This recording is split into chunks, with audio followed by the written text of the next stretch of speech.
नमस्कार दोस्तों, आपको मेरे YouTube चैनल मनीष पंडित मिश्रा में स्वागत है। दोस्तों, नवरात्रि का पर्व न केवल धार्मिक महत्व रखता है, बल्कि यह हमारे जीवन में सकारात्मकता और समृद्धि भी लाता है। इस वीडियो में जानें कि नवरात्रि शुरू होने से पहले आपको अपने घर से कौन सी चीजें हटानी चाहिए ताकि मां दुर्गा आपकी झोली को भर दें। अनिरुद्ध आचार्य के साथ इस वीडियो में हम आपको बताएंगे कि कैसे कुछ चीजों को हटाकर आप अपने जीवन में सुख, समृद्धि और धन का स्वागत कर सकते हैं। इस नवरात्रि में मां दुर्गा पालकी पर सवार होकर आएंगी। पालकी की सवारी को शुभ माना गया। हमारे मान्यताओं के अनुसार अगर शारदीय नवरात्रि पर यदि माता दुर्गा का आगमन उनके वाहन सिंह पर नहीं बल्कि पालकी पर होगा, माता दुर्गा का पालकी पर सवार होकर आना बहुत ही शुभ और कल्याणकारी माना जाता है। जीवन सुखमय हो जाता है। भक्ति का भरपूर लाभ भक्त जनों को मिलता है। भक्तों, इस बार नवरात्रि पूरे 9 दिनों तक मनाई जाएगी, ना एक भी दिन काम, ना ज्यादा, पूरे 9 दिनों तक मनाई जाएगी। मां शेरावाली की विशेष रूप से पूजा आराधना की जाएगी। 3 अक्टूबर 2024 गुरुवार से शुरू होकर नवरात्रि का समापन 11 अक्टूबर 2024 बुधवार को नवमी पर होगा। 12 अक्टूबर 2024 को विजया दशमी मनाई जाएगी। शारदीय नवरात्रि पर माता दुर्गा की कृपा पाने के लिए कलश स्थापना का शुभ मुहूर्त है। इस बार घट स्थापना का शुभ मुहूर्त सुबह 6:14 रहेगा। घट स्थापना की अवधि 1 घंटा 6 मिनट की है और अभिजीत मुहूर्त सुबह 11:45 से दोपहर 12:35 तक रहेगा। महाव्रत में की गई पूजा बहुत ही शुभ मानी जाती है। इससे समस्त देवी देवताओं की कृपा प्राप्त होती है और पूजा पाठ का फल कई लाख गुना प्राप्त होता है। ऐसे में जो व्यक्ति नवरात्रि आने से पहले घर से यह चीज बाहर कर देता है तो उसके घर में मां वैष्णो का होगा आगमन, माता लक्ष्मी का होगा वास। शेरावाली आपकी झोली खुशियों से भर देंगे। इसीलिए नवरात्र आने से पहले घर से यह चीज फौरन हटा दें। आज हम कुछ ऐसे ही गलतियों के बारे में जानेंगे जो अगर आपके घर में भी होती है तो माता लक्ष्मी कभी नहीं करती ऐसे घर में प्रवेश। फिर चाहे आप कितने ही पूजा पाठ कर लो, माता लक्ष्मी ऐसे घर में कभी नहीं आती। ऐसे घर से देवी देवता भी हमेशा रहते हैं नाराज। भक्तों, पूरी जानकारी को देखने के लिए इस वीडियो को अंत तक जरूर। दोस्तों, सबसे पहले नवरात्रि के पहले दिन मंदिर की अच्छी तरह से साफ सफाई कर ले। मंदिर के अंदर अगर खाली माचिस की डिब्बी रखे हुए हैं तो उन्हें बाहर फेंक दें तथा खंडित मूर्ति को किसी नदी में प्रवाहित कर देते। घर में छोटे बच्चों को नवरात्रि का व्रत नहीं रखना चाहिए, इससे उनकी जान को खतरा हो सकता है क्योंकि इस व्रत में शरीर को अधिक शक्ति की जरूरत होती है। माता शेरावाली की तस्वीर अगर कांच के फ्रेम की है और वह हल्की सी भी अगर टूटी हुई हो तो ऐसी कांच को बदलवा ले या ऐसी तस्वीर को जल में विसर्जित कर दें क्योंकि टूटी तस्वीर की पूजा करने से आपकी श्रद्धा, भक्ति, व्रत आदि सब टूट जाता है, आपका व्रत खंडित हो जाता है। दोस्तों, नवरात्रि के 9 दिन बहुत ही पवित्र होते हैं। नवरात्रि के 9 दिनों घर को साफ सुथरा और पवित्र रखना अति आवश्यक है। इसीलिए नवरात्रि के 9 दिनों में ब्रह्मचर्य का पालन किया जाता है और तामसिक भोजन ग्रहण नहीं किया जाता। नवरात्रि के 9 दिनों में माता रानी के भक्तों को प्याज, लहसुन, मांस, मदिरा और अंडे से दूर रहना चाहिए। अधिकतर भक्त नियम का पालन भी करते हैं लेकिन वह कोई ना कोई गलती कर बैठते हैं। वह नवरात्रि के 9 दिनों में अपने घर इन अपवित्र चीजों को रख लेते हैं। ऐसा भूलकर भी नहीं करना चाहिए। नवरात्रि के 9 दिनों तक माता रानी अपने भक्तों के घर में वास करती है। अगर आप भी चाहते हैं कि माता रानी आपके घर में वास करें तो आप अपने घर के वातावरण को पवित्र रखें और नवरात्रि शुरू होने से पहले ही अपने घर से प्याज, लहसुन, मीट, अंडा और मदिरा को बाहर निकाल दें। अपने घर को साफ रखें। इन वस्तुओं को घर से बाहर निकालने के बाद अपने घर में गंगा जल का छिड़काव अवश्य करें क्योंकि गंगा जल छिड़काव के बिना कोई भी मंगल कार्य सफल नहीं माना जाता।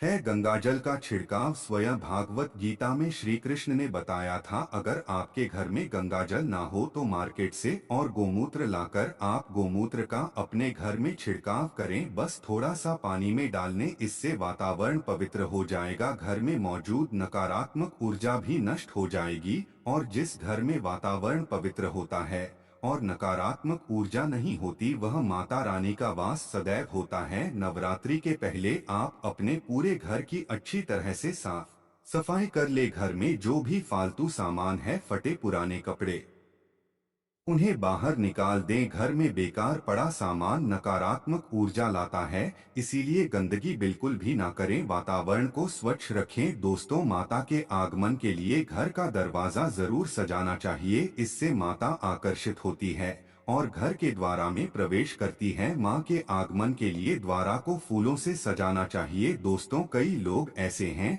जो माता रानी की चौकी कागज से नहीं सजाना चाहिए और सफेद कपड़ा भूलकर भी नहीं बिछाना चाहिए। भक्तों, अगर आपके घर में देवी देवताओं की खंडित मूर्ति अगर हो तो उसे किसी पवित्र नदी में विसर्जित कर दें, क्योंकि ऐसी मूर्तियां दुर्भाग्य लाती है। देवी देवताओं की खंडित मूर्ति की पूजा न करें। भक्तों, वहीं अधिकतर लोग अपनी इच्छा अनुसार घर के मुख्य दरवाजे के आसपास, घर के मुख्य दरवाजे पर या छत पर, खासकर घर की उत्तर दिशा में कबाड़ इकट्ठा कर दिए हैं। तो नवरात्रि शुरू होने से पहले उसका कबाड़ को घर से बाहर को निकाल। भक्तों, यदि आपके घर में कोई भी बंद घड़ी है तो नवरात्रि शुरू होने से पहले उसे अपने घर से हटा दें, क्योंकि घड़ी को प्रगति का प्रतीक माना जाता है। बंद घड़ी समय से पीछे चलने वाली हमारी प्रगति में बाधा डालती है। इस नवरात्रि शुरू होने से पहले ही आप बंद घड़ी को घर से बाहर निकाल दें। अगर आपके घर के मंदिर में किसी भी तरह का कोई फालतू सामान रखा है, जैसे कि सड़े गले फूल, अगरबत्ती, धूपबत्ती के डिब्बे या माचिस आदि के डिब्बे, या कोई भी खाली पैकेट मंदिर में ना रखें। या फिर कोई फटी पुरानी धार्मिक पूजा, भगवान के कोई भी पुराने कपड़े जो खराब हो गए हैं, तो उन्हें आप जितना जल्दी हो सके अपने मंदिर से हटा दें। नवरात्रि से पहले आप अपने मंदिर की और मंदिर के आसपास की साफ सफाई अवश्य ही करें, तभी माता रानी की चौकी स्थापित करें। इसके साथ ही आप अपने धन रखने के स्थान की सफाई भी अवश्य करें, क्योंकि नवरात्रि के दौरान मां लक्ष्मी भी गृह प्रवेश करती है। धन रखने के स्थान पर किसी भी तरह का कोई भी फालतू सामान, टूटा हुआ सामान ना रखें। धन रखने के स्थान को मंदिर की तरह ही साफ रखें। नवरात्रि के दौरान माता रानी की पूजा में कौड़ियों को शामिल करें। माता रानी के साथ साथ रोजाना कौड़ी का भी पूजन करें। इसके बाद कौड़ी को धन रखने के स्थान पर रखें। ऐसा करने से बरकत हमेशा होती है। अगर आपके पास पुराने जूते चप्पल इकट्ठे हो गए हैं तो नवरात्रि से पहले उन्हें घर से बाहर निकाल दें। पुराने जूते चप्पल की अशुभता के कारण ही घर में नकारात्मक ऊर्जा आती है और घर में अशांति और तरह का माहौल रहता है। नवरात्रि आने से पहले घर से निकालना ना भूले। अगर जिस घर में टूटे फूटे बर्तन अगर घर में पड़े हैं या टूटा हुआ आईना भी अगर घर में हो तो उसे भी निकाल दें, इसे माता लक्ष्मी नाराज हो जाती है।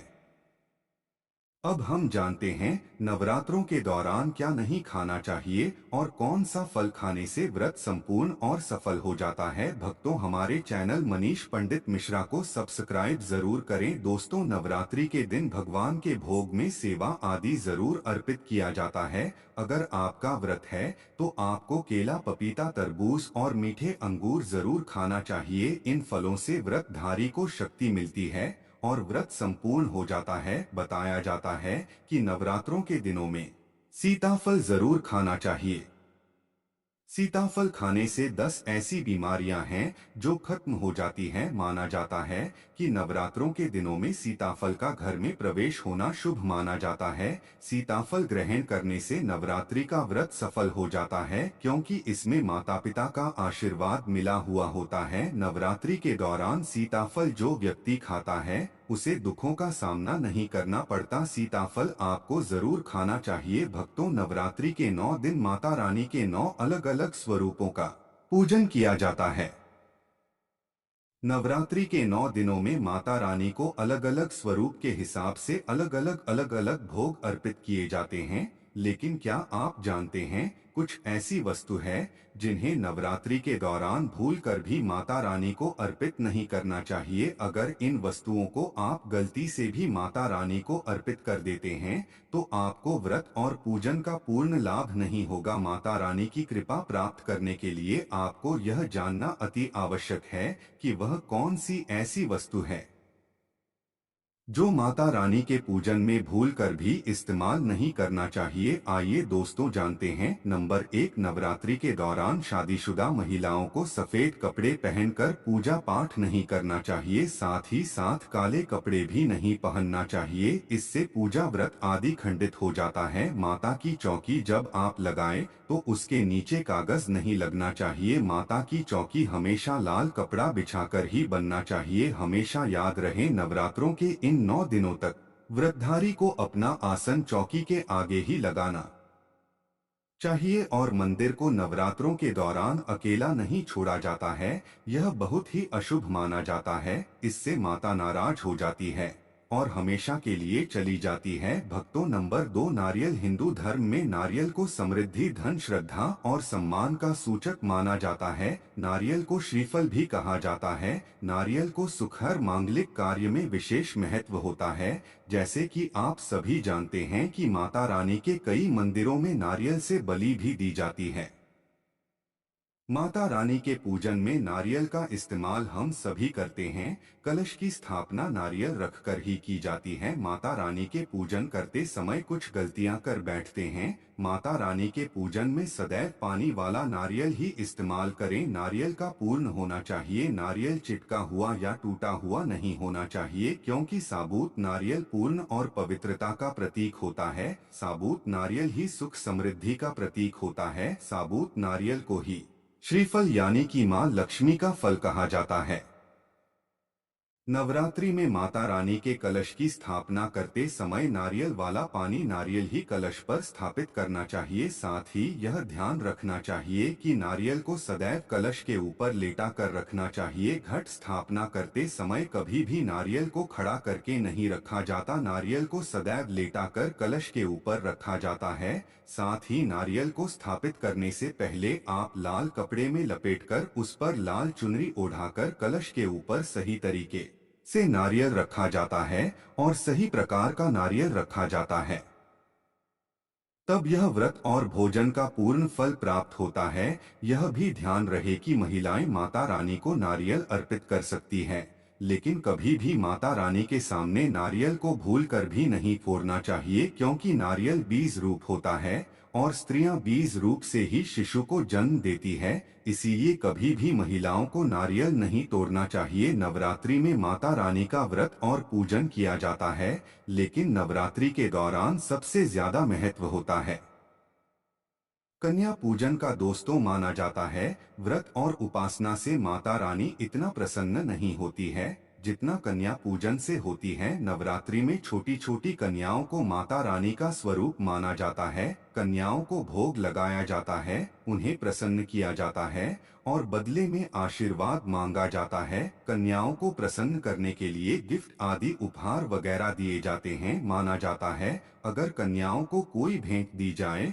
और उसे खुशी खुशी स्वीकार कर ले तो इसका मतलब है माता रानी अर्थात माता वैष्णो ने भेंट स्वीकार कर ली। जिन पर कन्याएं प्रसन्न होती है तो समझो उन्हें माता रानी का आशीर्वाद मिल गया और माता रानी की कृपा से उन्हें मुँह मांगा वरदान प्राप्त होता है। नवरात्रि में 2 साल से लेकर 10 साल तक की कन्या का पूजन होना चाहिए। अष्टमी अथवा नवमी को कन्याओं के पैर धोकर भोजन कराना चाहिए और उपहार आदि देना श्रेष्ठ माना जाता है। आपके घर में संपन्नता बनी रहे तथा धन की कोई भी कमी ना हो, कन्याओं को कोई सुंदर गिफ्ट दे सकते हैं।